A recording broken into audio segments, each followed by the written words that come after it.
number 9. I'm leaving the zoom off because some of you like seeing the cats play up, and they're playing up behind me. I am perspiring. It is late high 30s. I've turned the fan off because of the noise on the microphone. We left it that Hans, Gretel, Grewok and X were in a restaurant. X had walked in and shook Hans' hand and almost crushed his hand. Remember, Hans hasn't got much knowledge of Thailand. Yes, you guys guessed it. X is a ladyboy. So when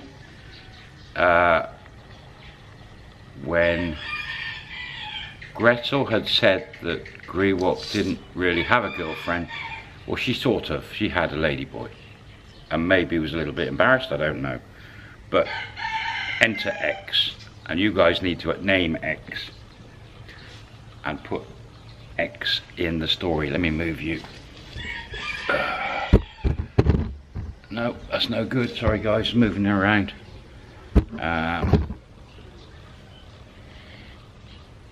So you need to name X for the storyline. They had a look at the menu, and at this point X hadn't really said anything. But when X came to order, X had quite a low-pitched voice and ordered with a low-pitched voice. Still, Hans hadn't twigged. It still didn't twig through the meal. They had a meal, lovely meal, a couple of drinks, and end of the night they all stood up to go, and Grewok again wide hands to say goodbye, and X put her arms around him and gave him a hug, but then put a hand on his hand to shake his hand, and put a little bit of paper in his hand. And him being, well, let's just say he felt the bit of paper, so he concealed it. Good boy. That could have got everyone in a lot of trouble. And Gretel, they all said goodbyes and off they went. He went off to he said, I've gone to the loo first. Went to the loo, opened the bit of paper. X name in Thai, phone number, and in English, call me. What's that all about? Call me. I mean, that's just the cheek of some people. And he's got call me, phone number. Can't read X's name, but he knows who it is. Still no idea what's going on. Anyway, off they go, home. Health insurance sorted out, car, house, everything sorted out. The next week, they start searching around for Gretel's investment. Her house is being sold, the money's going through. They go and see some brand new gated community houses in Kanchanaburi. And the house they're looking at, this estate, Gretel says to Hans, this is the estate I like, it's the best one, it's new, there's 40 houses on here, use of a pool, gym and everything else, maintenance costs are low, and this house is 2.1 million baht. She said, I can get a deal where I put the million down and I've only got 1.1, which means it can be on 10, 20, 30 years and I can get it so it's a low rent. And I can pay it off quicker, and my sister will set everything up, get me a great mortgage that I can just keep paying quickly. Let's go and have a look at it. Off they go.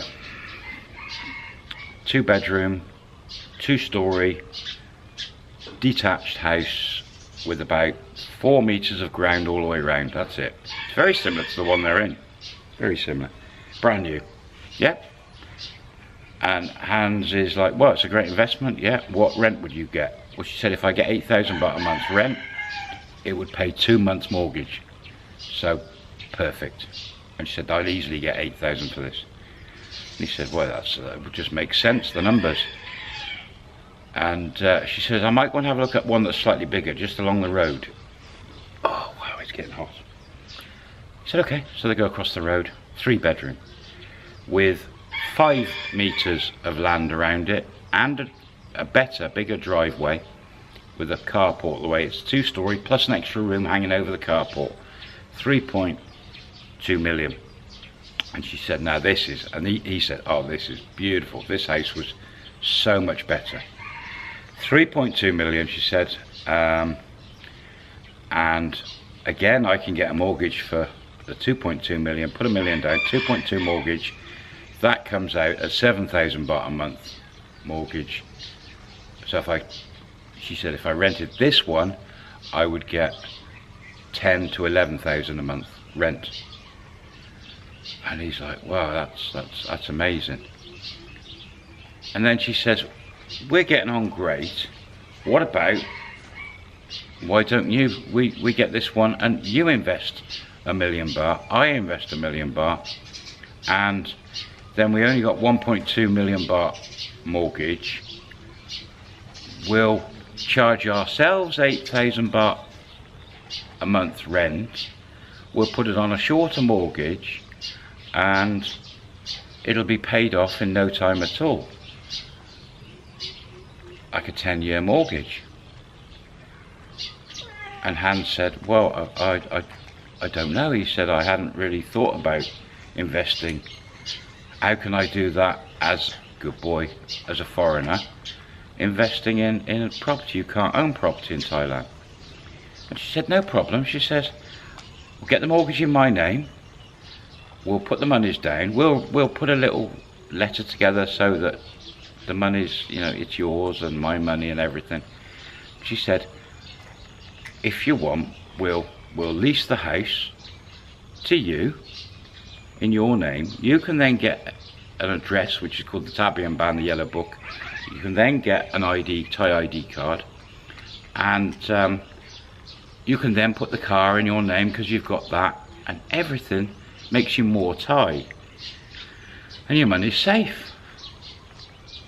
And we could live in a bigger house. We're paying 8,000 for that small place. We can move to this better house, live in this better house. It's a good investment for your money because your money in Germany is not earning you any money at all. The house prices are going to go up here, surely. Yeah, right. You try selling a second-hand house in Thailand. The house prices will never go down. Yeah, again, yeah, right. And there's very low maintenance costs. We've got a pool we can use, a gym, everything's brilliant. Or I'll just buy the 2.1 million on my own. If you don't trust me, this is how she said it. If you don't trust me, it's only known her 2, 3, 4 weeks, whatever it is.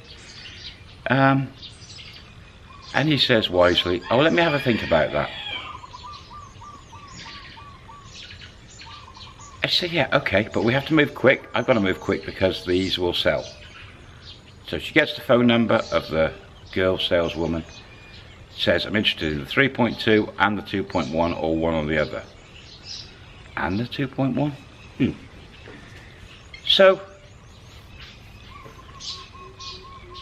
off home, he still hasn't used that bit of paper, telephone in X. And they just fall into a daily life. He's starting to drive. She's got a beat up old scooter. Yeah, here we go. Beat up old scooter. He's a biker, remember, he likes bikes. He's on that, he keeps borrowing it. And he's learning the roads. He goes off and drinks coffee and has occasional beer, or he goes off to get the shop to get some bread and cakes. You know that's down the line, you know there's a bike coming. A few weeks passed and they are settling in, they're getting on really well.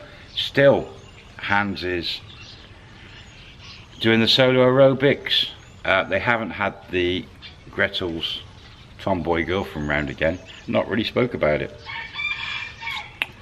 But let's accelerate this on. This is going a few weeks, going on a few more weeks.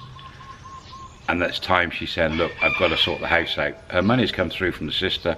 There's $1 million baht there. She goes, right, I have got to do this. What are we thinking? What do you think? And Hans, he's looking at the German exchange rates and he's looking at the German interest at the banks.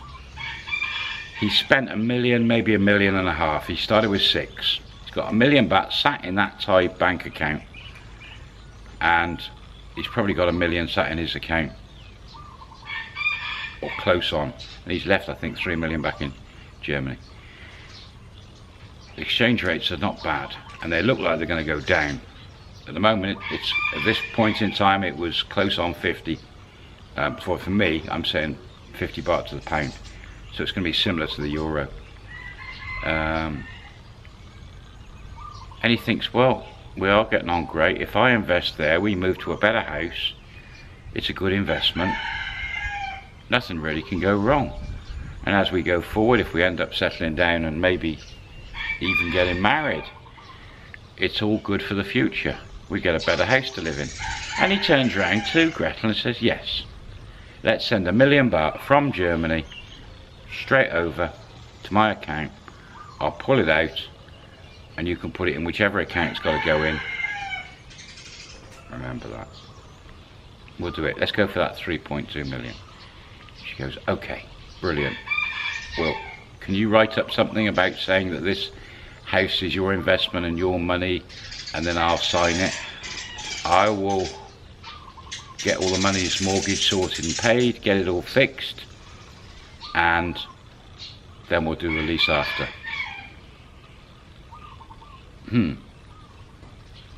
Okay. Week passes. $1 million baht arrives. He sent it to that Thai account next to the sister's bank. Goes in with Gretel, they pull out $1 million baht, gives her the cash, $1 million baht cash. She gets her account, transfers her $1 million baht, puts it to the sister, said, right, sort that out, get the mortgage set, here's 2 million baht, bang. So $1 million cash, and then she transfers. Sister's like, yep, alright, all brilliant, we'll get it sorted within 2 days and you'll get the house. Now, why would he pull $1 million cash out? Why not just transfer it? He's pulled $1 million baht cash out of his account, handed it to her in cash. Why didn't he transfer it from his bank to her bank, which was the same bank?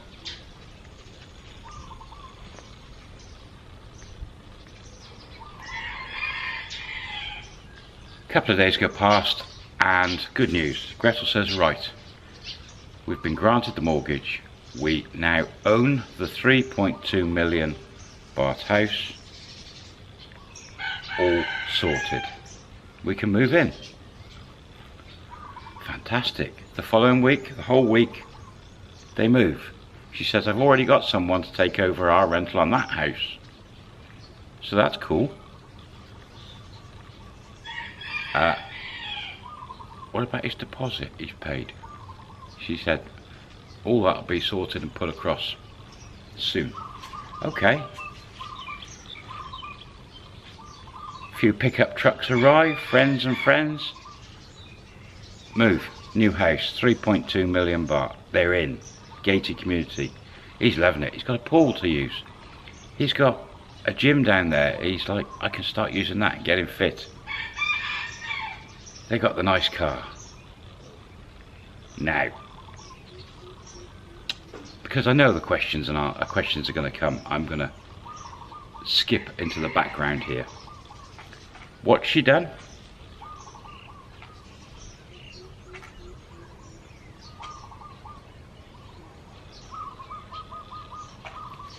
She's bought 2 houses.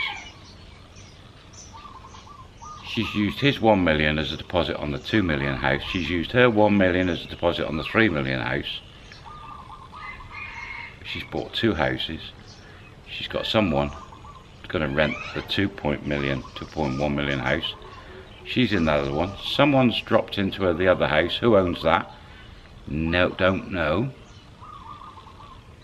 So she's got 2 mortgages. Her sister is somewhere in there with those 2 mortgages. He's invested $1 million baht. What's going on? This little bit only came to my knowledge much later on. Will I explain that to you? Later. Patience. She's bought 2 houses. He doesn't know. She signed his scruffy bit of paper that, yeah, it's his house, 1 million baht investment, blah, blah, blah. Not worth the paper it's written on. They moved in. All that new furniture's in. The car. Next thing she was going to do was lease the same big house to him. The conversations start and she says, oh, I found a way out. We don't need to lease it to you. I can be your landlady. So I'm going to rent you this house, make a book, rent it to you, and then we'll get you a yellow book, Tabi and Ban, Thai ID card. It's easier, saves money. He's beginning to lose track with his money. He's not on the ball. He's happy. He's got a swimming pool. He's got a gym. He's got a nice house, beautiful girlfriend, new car, rubbish bike, hers. He's moved house. He's still in Kanchanaburi. Oh my, what's he doing? Hands. Don't forget that phone number on that bit of paper.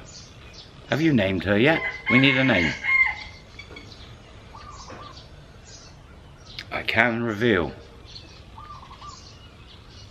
in episode, God, don't believe it, the battery kicked out again. I can reveal episode 10 coming soon. Sparks fly.